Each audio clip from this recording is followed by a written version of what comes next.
Greetings, brave souls. Do you dare to discover the dark unknown? I am your haunted host, Phantom Spectres, and you've stumbled upon the Phantom Files, where shadows speak and legends awaken. Here I unravel the darkest secrets and mysteries of the macabre, taking a page from my ancient library, covering topics that will haunt your dreams and mysteries that will keep you up at night. Join me in the shadows and let's embrace and dive into the darkness together with the Phantom Files. Nestled at the foot of Colorado's majestic Rocky Mountains, the Stanley Hotel in Estes Park is not just a place to stay. It's a portal to the past, a living museum of eerie stories and unsettling energy. When you first lay eyes on the Stanley, its grand, white-pillared facade and sweeping panoramic views of the mountains might leave you in awe. Yet, as you step inside and the atmosphere shifts, you soon realize this is no ordinary hotel. There's something in the air, a chill, an energy, that hints at the secrets buried within its walls. The Stanley Hotel, completed in 1909 by Freelan Oscar Stanley, was designed to be a luxurious retreat for wealthy Easterners suffering from tuberculosis. In its heyday, the Stanley offered everything from ballroom dances to elegant dining rooms and extensive grounds for relaxation. But the hotel's grandeur masks a darker, more supernatural side, a side that became immortalized in Stephen King's The Shining, inspired by a terrifying night he spent in room 217. The Stanley may not have been the filming location for the 1980 movie, but its haunted reputation is undeniable. Though The Shining is a work of fiction, Stephen King's personal encounter with the Stanley Hotel is not. In 1974, King and his wife, Tabitha, stayed at the hotel during its off-season. The hotel was mostly empty, a key detail in King's unsettling experience. As he wandered the halls, he couldn't shake the feeling that something was wrong. There was an oppressive quiet that seemed to settle on the building, and it felt as though the hotel itself was holding its breath, waiting for something to happen.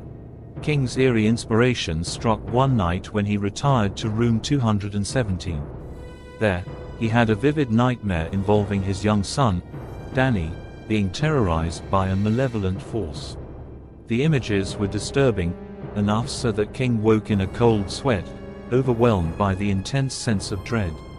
He quickly realized that his surroundings, the hotel's labyrinthine halls, the atmosphere of isolation, were eerily similar to what he'd dreamed. King's ghostly inspiration was as much psychological as it was supernatural. When I walked around the hotel and looked at the long, empty hallways, I had the oddest sense that something terrible had happened here, King later recalled. The tension of that night, paired with the strange sense of dislocation he felt in the empty hotel, gave birth to the idea that would haunt readers and viewers for generations. In this moment of fear, King found his muse. He began to work on what would become The Shining, a story that would intertwine the haunted energy of the Stanley Hotel with a fictional story of a family trapped by evil forces in a remote hotel. The Overlook Hotel in King's novel is not the Stanley, but it is clearly shaped by it. The hotel's isolation, its grandeur, and its dark undercurrent of terror are all part of King's unforgettable vision. Room 217 is arguably the most famous room in the Stanley Hotel, which provided the inspiration for his novel. Yet the room had its own history of supernatural occurrences long before King's visit. Room 217 is famously haunted by the spirit of Elizabeth Wilson, a chambermaid who was severely injured in a gas explosion in 1911. Wilson survived the explosion, though she suffered from life-threatening burns, and continued to work at the hotel until her eventual death. But her connection to the hotel didn't end with her passing. Guests who have stayed in room 217 report eerie experiences that seem to be connected to Elizabeth's restless spirit. Many have heard her footsteps echoing through the room, though when they look, no one is there.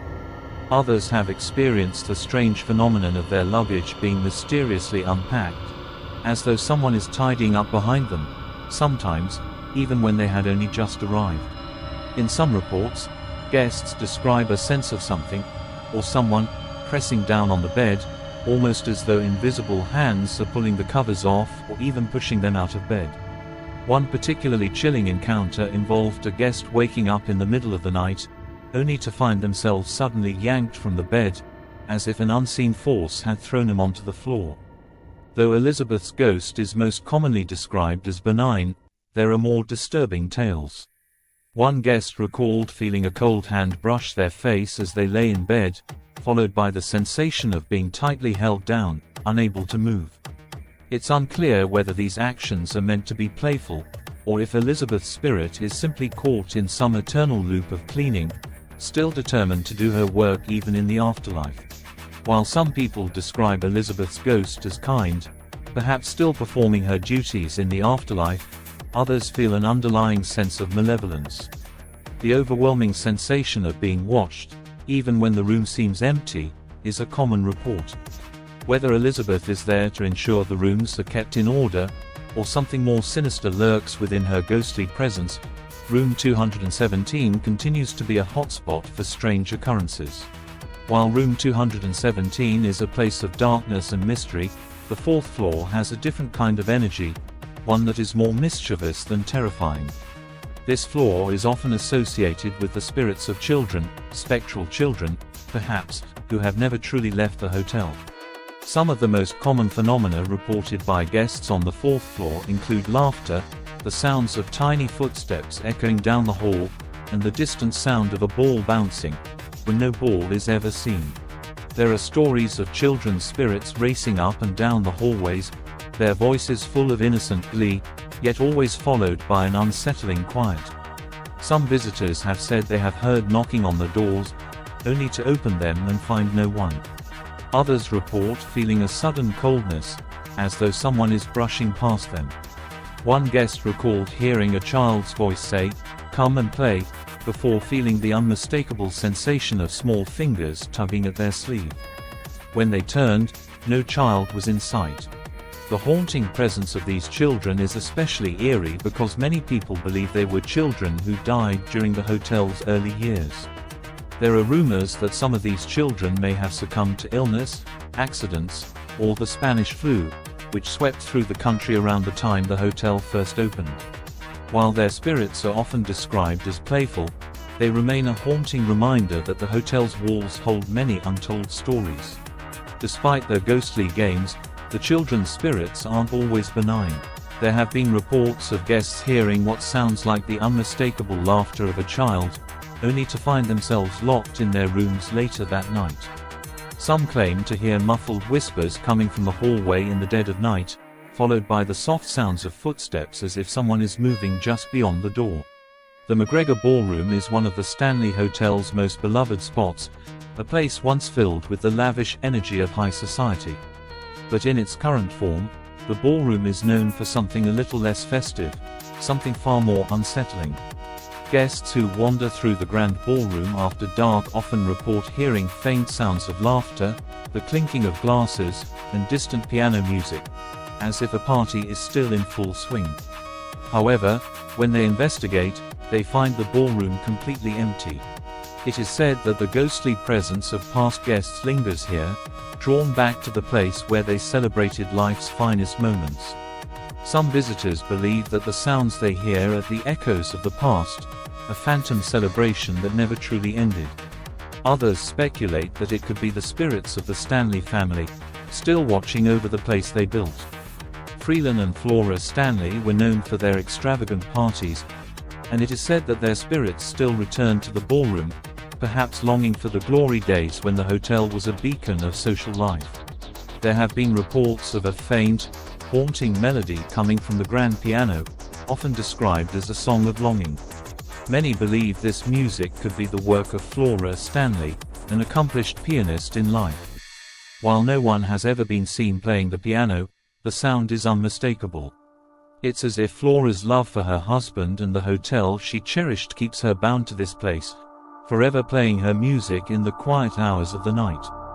On some nights, guests have even claimed to see translucent figures gliding across the floor, as if still dressed in their evening finery, dancing to a tune no one else can hear.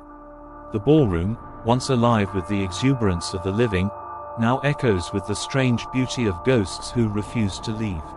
Of all the spirits who linger in the Stanley Hotel, none are more integral to its legacy than Freelan Oscar Stanley and his wife, Flora.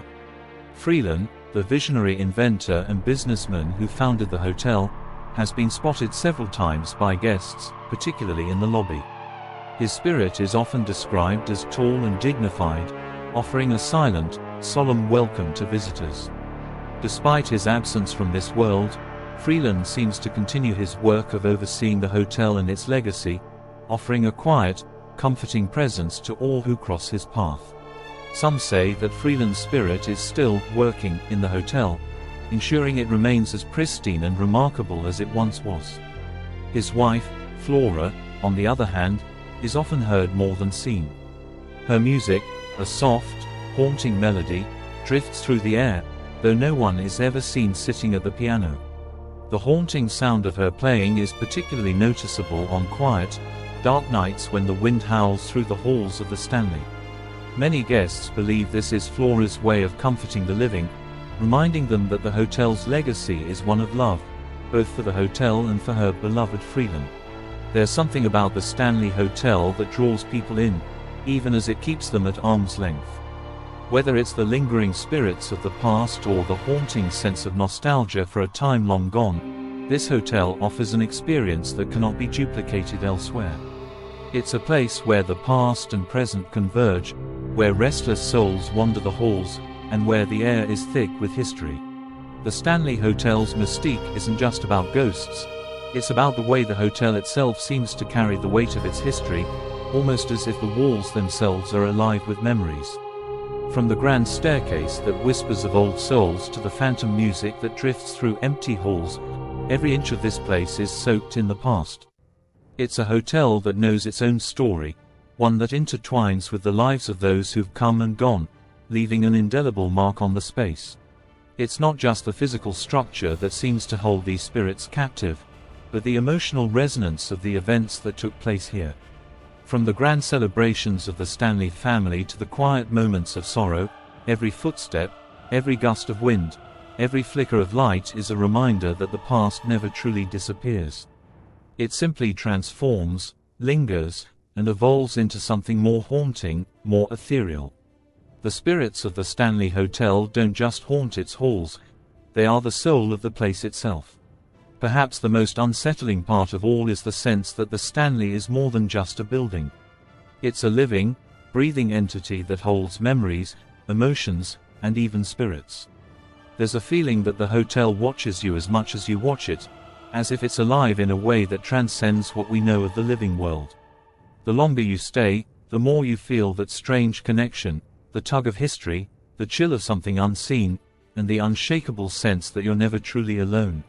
So, while many guests come to the Stanley looking for a thrill, hoping to experience a ghostly encounter, they often leave with something more profound, a sense of having been touched by the past, by the very essence of what makes the Stanley Hotel unique.